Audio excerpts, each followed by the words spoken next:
Hi, today I want to show you a new feature of Microsoft Dynamics GP 2013. And along with that new feature, I'm going to show you a piece from the Professional Service Tools library. Today we're going to be talking about payroll. And one of the new features is the ability to actually change the payroll code. And this is the code that you use to pay. So like this could be salary, hourly, vacation, and so forth. So what I'm going to do now is I'm just going to change one at a time. And this is the new window. It's under Utilities and it's called Payroll Code Modifier.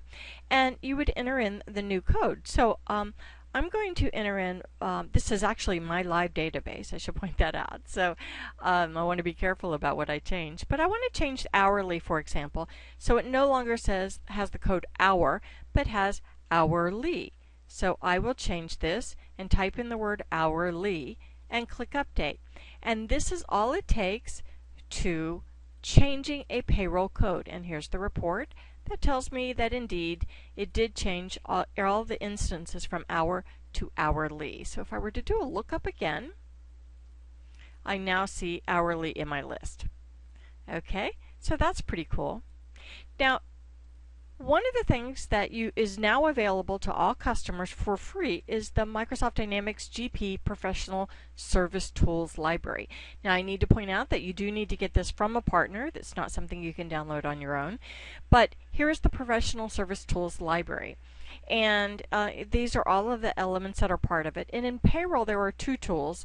One of them is for project, where you can assign project codes based on an hourly report.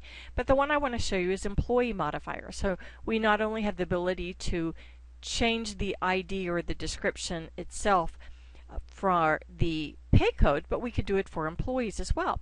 So I'm going to go ahead and just click on Next, and I will enter myself in, my own employee, and I'm going to change the new code to just Belinda. So instead of being B. Allen, I'll just be Belinda, and I'll convert.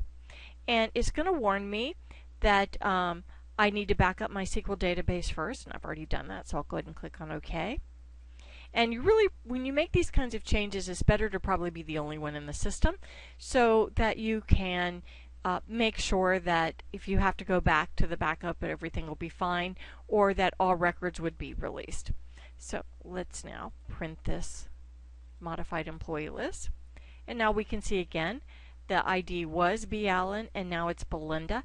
And all references throughout GP will now indicate that very thing. So let's go ahead and close this out.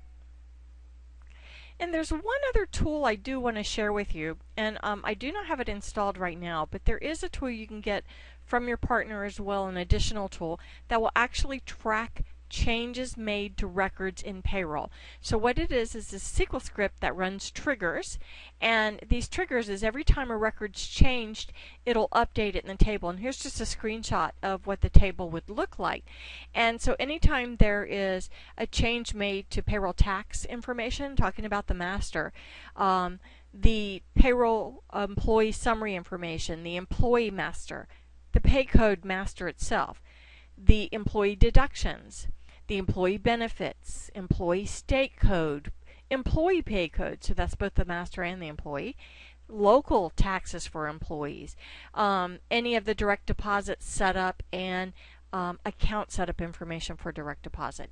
Any changes to any of these, and it'll be tracked in the system, you'll be able to see not only what table in GP was changed, what happened, was it just an insert or so forth, that would be like the SQL, what happened, the date and time, yep, we actually track time here, old value, new value, and which employee ID the information was done on, and who the user ID was that made the change, and then a little bit of comment about it. So this is a great way to track everything that's happened with your employees inside of GP.